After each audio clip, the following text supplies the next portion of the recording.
Good morning, kindergarten. Today is our Read and Relax Day. We read a bunch of Dr. Seuss and we celebrated his birthday, and today was the day that we were gonna read and relax all day long. So here I am in my pajamas. I have my slippers on. I've got my favorite Snuggie with me, my favorite fluffy blanket, and I'm all snugged in and cozy. So let's start with one of our Dr. Seuss books. My class last week had Put Me in the Zoo by not Dr. Seuss, but by the Dr. Seuss Company. And it kind of goes along with the one I chose to read today is If I Ran a Zoo by Dr. Seuss. Remember, as listeners, your job is to be thinking about what I'm reading to you. I read the words and do that hard part for us, but you do the hard thinking and you think about what connections you can make. Have you seen something like that? Have you felt something like that? You think about who are the characters and what do you notice about those characters? Dr. Seuss characters are very unique. And what are those characters doing? And how would you do it differently, or would you do it the same? So get ready to do some good Dr. Seuss thinking as I read If I Ran the Zoo by Dr. Seuss. Already I'm thinking about those creatures, those characters in this story. You can also make a connection to see if it's like, put me in the zoo. It's a pretty good zoo, said young Gerald McGrew, and the fellow who runs it seems proud of it too.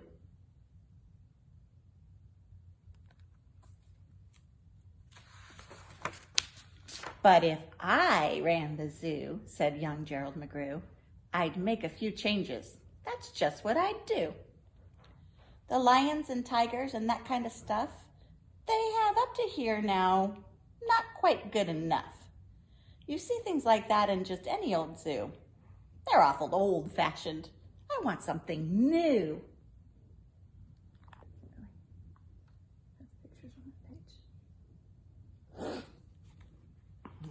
Something new. Think about what you think that something new could look like. So, I'd open each cage. I'd unlock every pen, let the animals go, and start over again. And somehow or other, I think I could find some beast of much more unusual kind.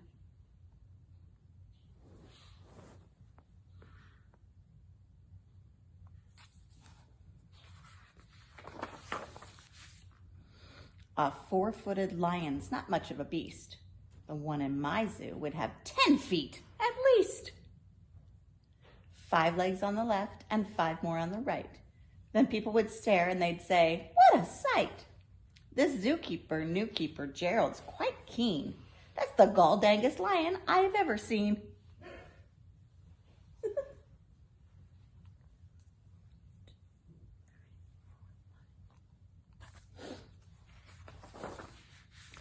My new McGrew Zoo will make people talk.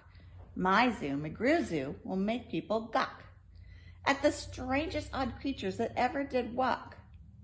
I'll get for my zoo a new sort of hen who roosts in another's hen's topknot, and then another one roosts in the topknot of his, and another in his, and another in his, and so forth and upward and onward.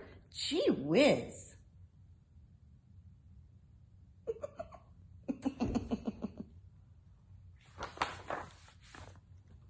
But that's just a start. I'll do better than that. They'll see me next day in my zookeeper's hat, coming into my zoo with an elephant cat. They'll be so surprised they'll swallow their gum. They'll ask, when they see my strange animals come, where do you suppose he gets things like that from? His animals have such odd faces. I'll bet he must hunt in them in rather odd places. Elephant cat.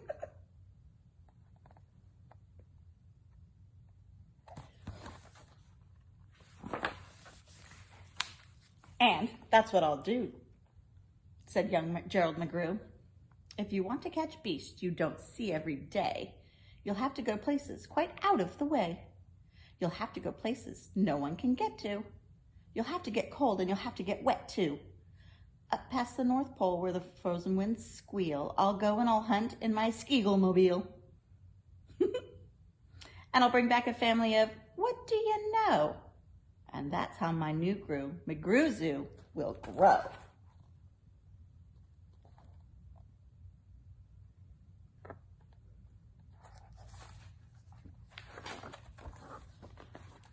I'll hunt in the mountains of Zomba Matant with helpers who all wear their eyes at a slant and capture fine fluffy birds called the buzzard, who only eats custard with sauce made of mustard, and also a very fine beast called Flustered, who only eats mustard with sauce made of custard. That was hard to say. I'm going to get my tongue all tied up in this one, you guys. Dr. Seuss and his rhyming words. I'll catch him in caves, I'll catch him in brooks. I'll catch him in crannies. I'll catch him in nooks that you don't read about in geography books. I'll catch him in countries that no one can spell, like the country of Mata Fapada Fapel. In a country like that, if a hunter is clever, he'll hunt up some beast that you never saw ever. Look at the full spread, you guys. This picture's connected to this picture. They need each other to be complete. I bet some of you already noticed that. This one's full spread too. I'll load up 5 boats with a family of jotes whose feet are like cows but wear squirrel skin coats and sit down like dogs but have voices like goats, except they can't sing the very high notes.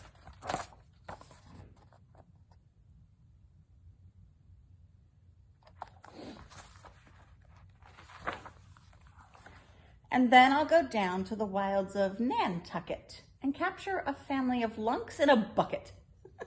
Then people will say, now I like that boy heaps.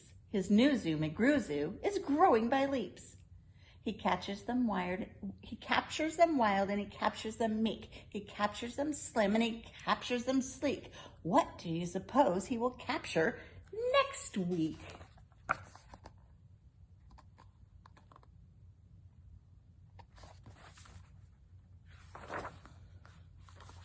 I'll capture one tiny. I'll capture one cute.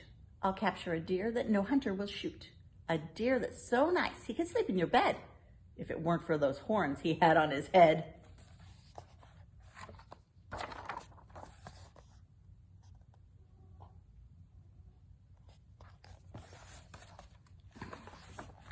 And speaking of horns that are just a bit queer, I'll bring back a very odd family of deer. A father, a mother, 2 sisters, a brother, whose horns are connected from one to the other, whose horns are so mixed up you can't tell them apart. Can't tell where they end, can't tell where they start. Each deer's mighty puzzled.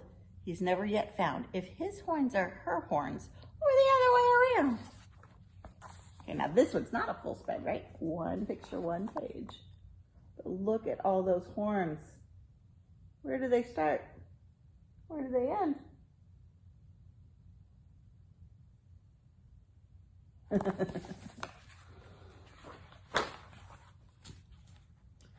I'll capture them fat, and I'll capture them scrawny.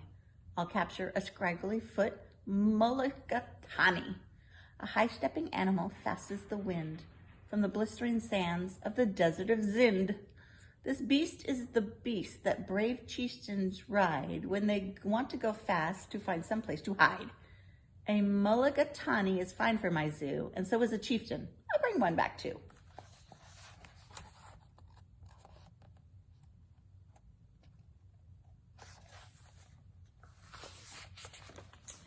In the far western part of southeast North Dakota lives a fine animal called the iota.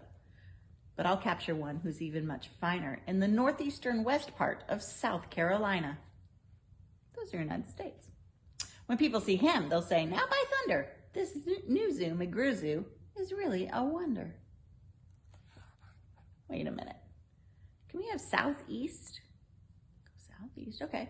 But how about northeastern west? Well, you can't put all three together. But you would find that guy if you tried to.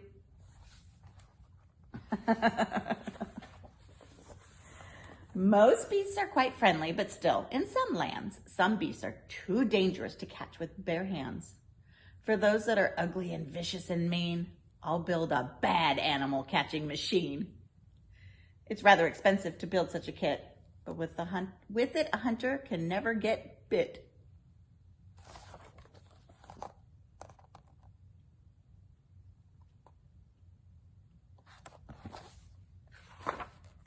A zoo should have bugs, so I'll capture a thwirl whose legs are snarled up in a terrible snarl.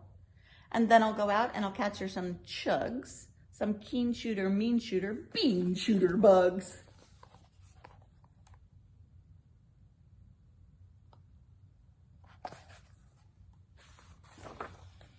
I'll go to the African Isle of Zurka and bring back a zizzle top-tufted mazurka. A kind of canary with a quite tall throat. His neck is so long if he swallows an oat for breakfast. The first day of April, they say, it has such long way to go down that it gets to his stomach by the 15th of May. It takes him a month and a half to swallow a seed. I'll bag a big bug who's very surprising, a feller who has a propeller for rising and zooming around, making cross-country hops from Texas to Boston with only 2 stops. Now that kind of thing for a bug is just tops. And when I've caught him, the next thing you know, I'll go and capture a wild tic-tac-toe. With X's that win and zeros that lose, he'll look mighty good in the zoo of McGrews.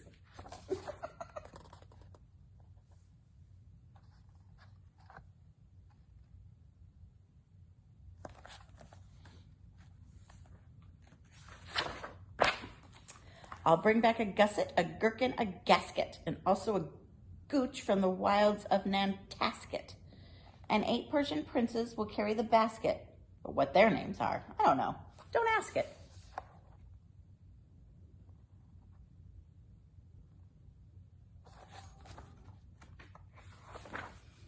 In a cave in Khartoum lives a beast called the Natch that no other hunter's been able to catch. He's hidden for years in his cave with a pout, and no one's been able to make him come out. But I'll coax him out with a wonderful meal that's cooked by my cooks on the Cookermobile. They'll fix up a dish that's quite to his taste.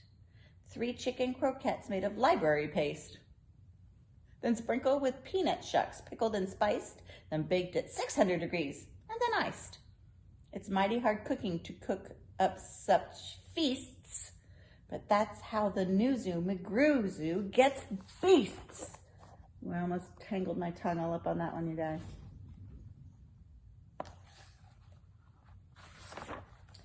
I'll go to the faraway mountains of Tobisk, near the river of Nobisk. I'll bring back an obisque, a sort of kind of a thingamabobisk, who only eats rhubarb and corn on the Kobisk. Then people will flock to my zoo in a mobisk. McGrew, they'll say, what a wonderful jobisk. He hunts with such vim and he hunts with such vigor. His new zoo, McGrew Zoo, gets bigger and bigger. Sometimes I have to read slower. That way I can get the words correct. And speaking of birds, there's a Russian Paluski, whose headski is redski and belly is blueski. I'll get one of them for my Zooski Magooski.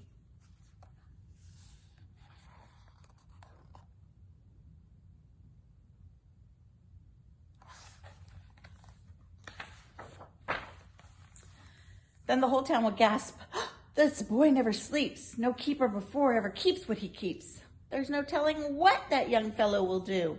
And then, just to show them, I'll sail to Catrue and bring back an itchich, a preep, and a prue, a nurgle, a nerd, and a seersucker too.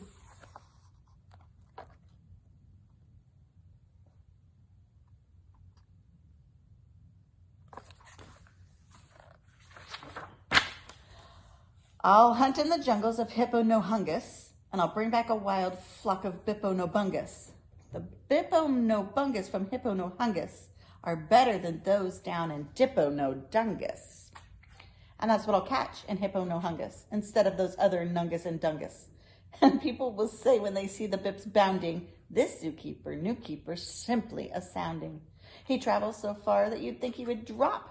When do you suppose this young fellow will stop? Stop. Oh, forgot that picture. Sorry, guys. Ta-da.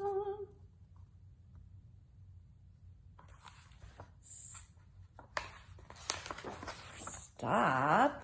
Well, I should, but I won't until I've captured Phizima-Wizima-Dill, the world's biggest bird from the island of Gwark, who only eats pine trees and spits out the bark. And boy, when I get him back home to my park, the world will say, young McGrew's made his mark. He's built a zoo better than Noah's whole ark. These wonderful, marvelous beasts that he chooses have made him the greatest of all the McGrewses.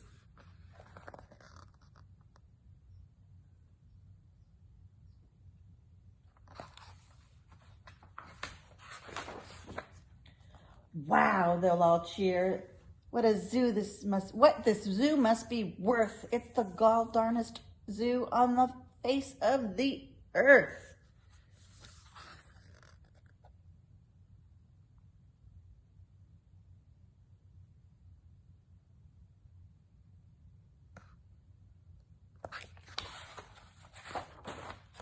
Yes, that's what I'll do, said young Gerald McGrew. I'd make a few changes if I ran the zoo. So much imagination.